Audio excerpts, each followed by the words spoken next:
Assalamualaikum warahmatullahi wabarakatuh. Nama saya Mujibur Rahman. Saat ini saya sedang membuka usaha coffee shop roastery, tapi lebih ke roastery-nya daripada coffee shop-nya. Jadi penyuplaian biji kopi ke seluruh daerah. Namanya Pet Coffee. Pet Coffee. Pet ini artinya pahit dalam bahasa Aceh. Kebetulan saya orang Aceh dan kopi yang saya pakai pun lebih dominan kopi gayonya, kopi Acehnya. Kopi lain pun ada, tapi sifatnya cuma pelengkap aja. Sebelum saya membuka kopi, saya sempat jadi supplier di Makro. Kalau sekarang Carrefour, itu lebih kurang saya 3 tahun. Supplier untuk 9 bahan pokok pada saat itu. Kemudian setelah 3 tahun itu saya berhenti karena sempat mendapat penawaran untuk jadi distributor mie amanah. Kita pindah lagi ke usaha lele. Jadi sebelum kita bekerja tamat dari Gontor itu kita langsung masuk ke Universitas Pasundan Bandung. Pengalaman kita selama menjadi supplier pada saat itu kita banyak mempekerjakan orang memang. Ada hampir 50 sampai 60 orang karyawan yang kita pekerjakan untuk menyortir. Menyortir kan kita supply itu bawang putih, bawang merah, gula pasir, itu semua kan harus di packing.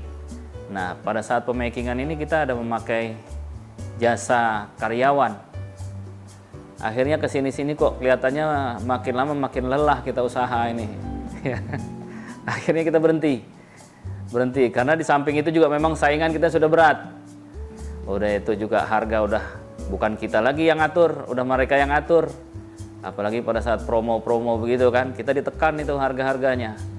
Jadi boleh dibilang di satu sisi kita nggak ada keuntungan, tapi di sisi lain memang kita ada keuntungan tapi tipis. Akhirnya untuk bayar karyawan ini pun kadang-kadang ya agak sedikit kesulitan. Akhirnya kita berhenti, beralih ke lele. Karena pada saat itu permintaan lele lumayan besar. Kita usaha waktu itu di Parung. Karena pakan makin lama makin tinggi, akhirnya udah nggak sanggup lagi kita ikuti kan, akhirnya ya tutup juga. Pada saat itu kita bisa menyuplai dalam 1 minggu, nggak setiap hari, dalam 1 minggu kita bisa suplai sekitar 2-3 ton. Nah, ini kita petaninya istilahnya, kita petani, kita suplai ke supplier. Kemudian nanti supplier ini yang membagikan kepada pedagang. Karena pakan terlalu tinggi, akhirnya kita nggak bisa mencukupi lagi permintaan juga kan, karena ada saingan juga, akhirnya kita tutup. Nah, setelah itu baru saya fokus ke kopi. Saya coba mendalami, tapi belum buka. Saya coba mendalami aja dulu. Nah, berangkat dari hobi itulah saya coba buka usaha di kopi kan. Nah, karena di Aceh ini juga menjadi sentra kopi untuk saat ini ya. Dan untuk kedai kopi juga di Aceh itu kan bisa sampai 1 juta kedai kopi. Jadi saya cari source di sana, kemudian prosesor yang memang bagus penanganannya. Nah, setelah ketemu, saya kembali lagi, baru saya niatkan untuk membuka usaha kopi. 5 tahun saya bolak-balik itu. Jadi bukan waktu yang singkat juga. Jakarta Aceh. Waktu itu ada permintaan, sambil ada permintaan ekspor ya kita harus di sana. Nah, proses kan. Nah, cuman ekspor berhenti pada saat mulai COVID aja. Nah, akhirnya kalau ya sekarang ini juga kita nggak mau sampai ke sana. Jadi sampai Belawan ada utusan dari mereka suruh lihat. Supaya maksudnya resiko, kita memperkecil resiko ya. Sampai Belawan, setelah dilihat oke, bayar, bawa. Daripada yang sebelumnya kita kirim sampai ke sana, tahu-tahu udah bilang ini bilang itu, akhirnya harga minta diturunkan lagi dari harga yang sudah dikontrak sebelumnya. Nah, itu akhirnya sekarang kita lepas itu, fokus sama roastery kita. Nama kedai kopi kita ini kita kasih nama Pahit Coffee. Pahit ini dalam bahasa Aceh artinya pahit. Karena kopi sifatnya dia memang pahit, akhirnya kita kasih nama Pahit. Kalau kita kasih nama yang lain-lain, umumnya mereka sudah kayak kopi kekinian gitu ya. Kalau kita enggak, sifatnya enggak kopi-kopi kekinian kayak kopi-kopi lainnya lah. Yang memang karakter kopi itu sendiri yang kita keluarkan namanya. Sebelumnya sempat di perusahaan join kawan itu dengan PT Air Hitam. Air Hitam ini kan kopi juga. Air hitam ya, dari air hitam itu kemudian baru kita kasih nama Pahit Coffee, tapi ini sudah punya kita sendiri. Untuk beberapa kegiatan kita di roastery ini, kita banyak supply ke beberapa coffee shop di daerah Jakarta sampai ke Kalimantan, ke Padang, bahkan sampai ke Irian kita pernah kirim. Untuk menjaga supaya kopi kita ini lebih enak di lidah orang, kita roasting ini nggak lebih dari 4 minggu harus habis. Karena kalau lebih dari itu, aroma dan freshnya ini sudah menurun. Jadi kita usahakan lebih dari itu. Jadi kalau ntar terserah, pada saat orang simpan di rumah itu masih tetap fresh.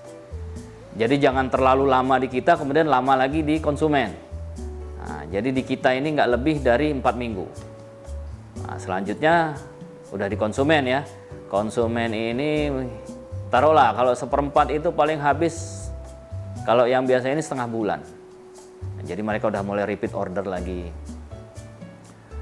Kalau untuk penjualan online juga kita ada di Grab, kemudian di GoFood ya, ke penjualan di Tokopedia atau yang lain-lainnya.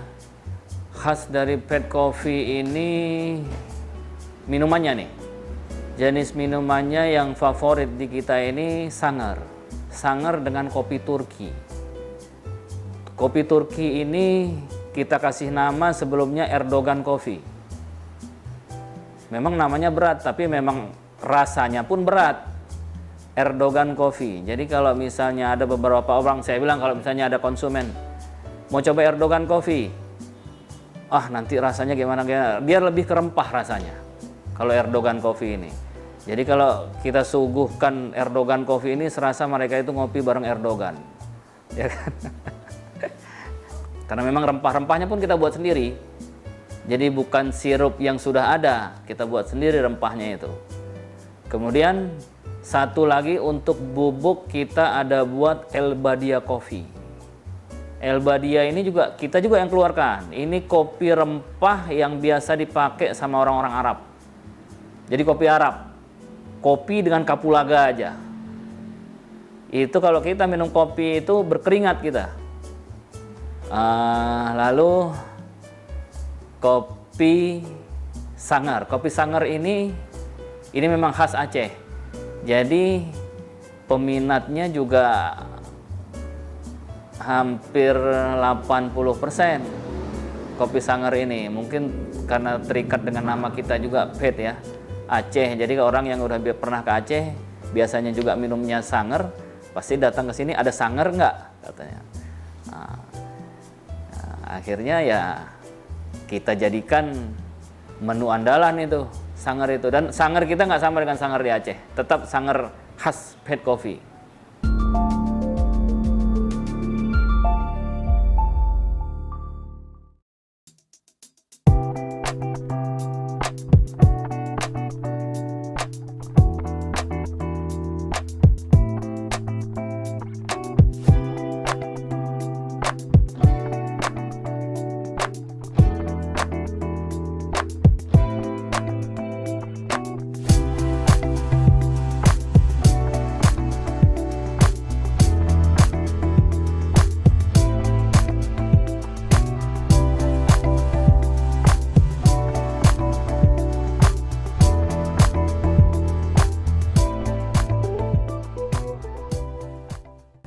Di samping kita buka roastery ini, kita juga ada buka usaha kopi saset.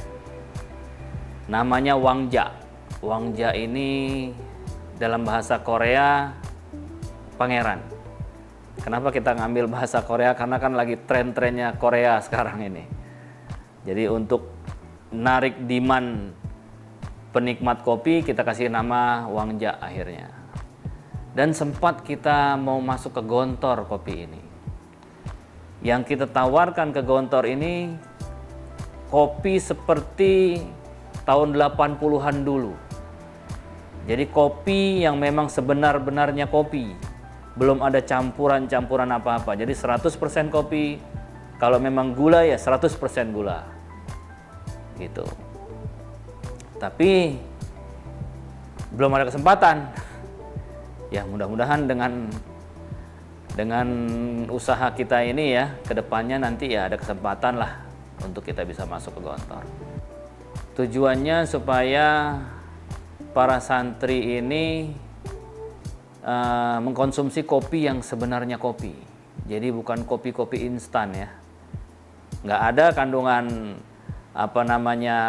seperti creamer. Gula juga bukan gula-gula murni. Aspartam biasanya yang dimasukkan ke dalam kopi-kopi sasetan ini. Kopi yang sehat bisa kita konsumsi itu ya kopi yang sebenar-benarnya kopi. Kopi bubuk yang tanpa ada campuran kimia di situ. Esen itu bukan kopi. Itu cuma perasa aja, perasa supaya keluar rasa kopi. Kalau kita memang kopi. Jadi buat kesehatan bagus lah. Untuk kopi Wangja ini juga kita join sama alumni. Satu alumni yang memang satu ini sama kita juga. Itu kita buat CV Fashrab Lana Hadza. Nama perusahaannya, CV-nya. Sudah berjalan sekitar mau 2 tahun lah. Produksinya dalam 1 bulan sekitar 500 kilo sudah. Tapi masih beredar di kawasan Jabodetabek aja. Mudah-mudahan kedepannya bisa kita tembus ke Gontor ya. Cafe ini kalau kita belanja kopi dari orang kesekian, kita tidak bisa membuat kopi itu enak. Misalnya dari prosesor masuk ke tengkulak ya. Dari tengkulak ini masuk lagi ke model seperti kita lah. Dari kita nanti ke beberapa agen lagi, itu sudah di jalan itu aja sudah lama. Kemudian penyimpanannya juga sudah lama. Akhirnya tujuannya yang kita mau kasih kopi supaya fresh ke konsumen nggak tercapai. Saya lebih suka kopi sudah mau habis, baru saya roasting kembali daripada saya stok kopi yang banyak. Jadi pada saat konsumen minta udah ready, saya nggak mau seperti itu. Kira-kira sudah mau habis baru saya roasting. Untuk membuka kedai kopi ini memang kita pertama skill kita harus ada. Pertama, karena kopi ini begini, dari 100%, 60% untuk mendapatkan kopi enak itu, 60%-nya itu ada di prosesor, di petani. Kalau penanganan mereka salah, akhirnya imbasnya ke bawah. Untuk di roastery ini, di mesin roasting, penggorengan ini, itu 30%. Sedangkan barista itu cuma 10% dia. Nah, untuk menghasilkan kopi enak ya. Kalau setelah prosesor ini dia bisa mengeluarkan 60% itu, kemudian ada kesalahan di roasting, yang 30% ini akhirnya imbasnya ke barista. Barista ini untuk menuntut supaya dia mengeluarkan kopi enak nggak akan berhasil, nggak akan bisa. Nah, jadi semuanya ini berkaitan antara prosesor, roaster, barista. Jadi kalau anak-anak muda yang mau buka, jadi cari betul-betul yang memang source-nya source yang bagus, yang betul-betul. Jadi jangan asal buka lah. Lihat memang kopinya enak, Kemudian menu yang kita punya juga kalau bisa kita jangan ketergantungan sama orang, buat sendiri semuanya.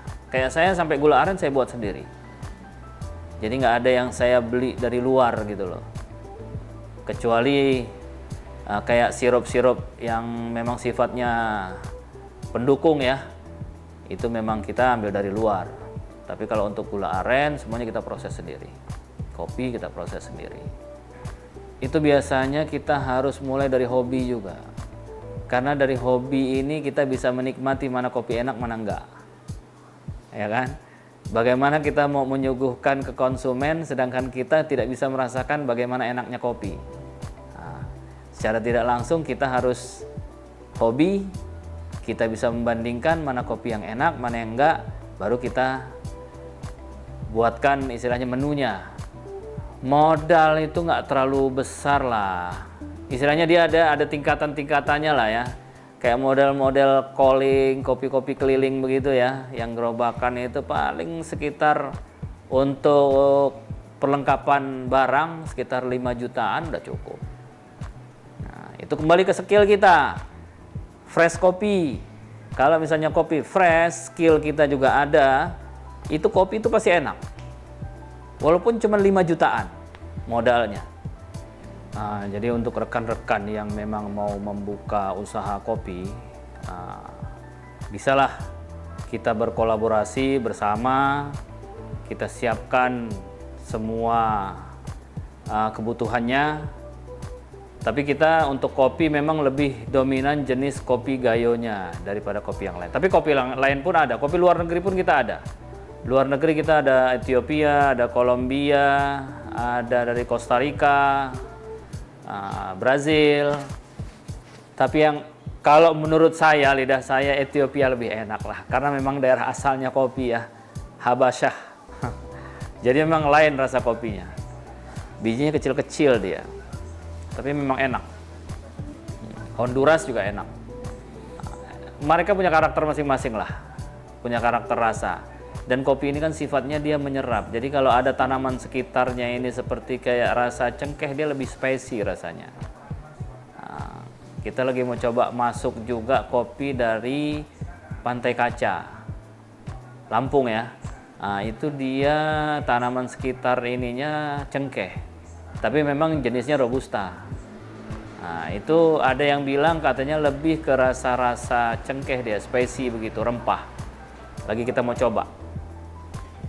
Untuk di daerah Gayo juga ada yang rasanya aromanya seperti duren. Karena memang tanamannya ini mungkin dekat duren, dekat tanaman-tanaman pohon duren ya.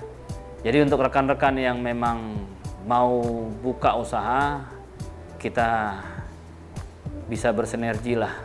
Kita jalan bersama-sama gitu ya. Dari modal yang kecil sampai modal yang besar, insya Allah bisa kita siapkan. Nah, untuk yang cari-cari mesin roasting dari mulai yang 1 kilo sampai 25 kilo, 50 kilo kita juga ada rekanan kita sudah. Kiranya sampai di sini aja dulu ini kita ya. Perbincangan kita, insya Allah kita bisa bergabung, berjalan bersama. Harapan kita juga yang kopi saset ini bisa masuk ke Gontor, yang mudah-mudahan bisa terwujud, ya kan? Kurang lebihnya apabila ada kata-kata yang memang kurang berkenan, saya mohon maaf. Wabillahi taufiq wal hidayah. Assalamualaikum warahmatullahi wabarakatuh.